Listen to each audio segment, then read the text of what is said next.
Kaupo Liiva, räägi natukene lähemalt, kuidas sul suvine ettevalmistus läinud on, et sa siin mainisid, et vigastuse tondid sind maha ei jäta kohe sugugi?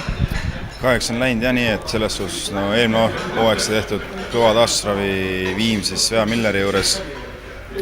Just nagu oligi, et nagu jumala hea tunne oli, kõik oli okei, mängisin veel siin 2 mängu, siis 3. mäng juba sain vigastada, aga väsimust ei olnud, enne suve tegin kõvasti trenni veel, siis tuli kahjuks see vigastus, siis taastusin sellest vigastusest natuke ja siis hakkasin juba vaikselt uuele operatsioonile valmistuma, et ehk siis tegin natuke jalale trenni enne oppi ja siis tuli opp ja siis pärast oppi oli mul seekord oli natuke raskem see opp, sest et see karkudega käimine venis nagu liiga pikaks, tavaliselt nagu peaks nagu, kui selleks hetkeks, kui mina veel karkudega käisin, siis selleks hetkeks peaks juba kargud kadunud olema.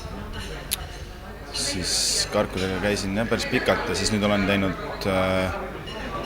uuesti taastusravi kõvasti, et proovin iga päev trenni teha, ehk siis jagada ära kas jalgadele ja siis ülakeha niimoodi kordamööda. Kuidas see treenimine praegu käib? On see rohkem individuaalne või saad sa juba võistkonnaga ka koos midagi teha?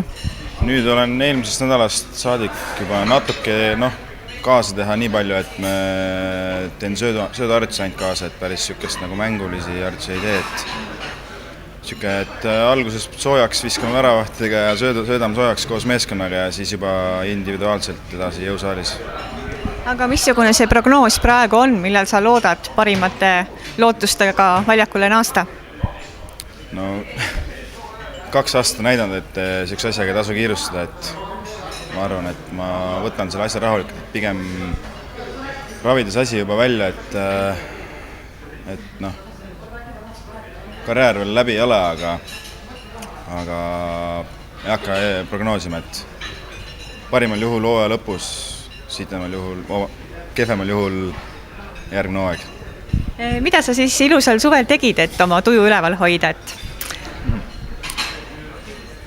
No sain paari sõpradega olime koos ja ikka võtsime tegelikult, see suvi oli isegi üllatavalt head ilmad, et nautisime rohkesti ilma ja käisime rannas, tegime ka selliseid ranna hobisid ja näiteks ja ütleme, et nautisin suve, ei proovisin mitte sellele mõelda, et nagu 3. aasta juba tuleb ja siis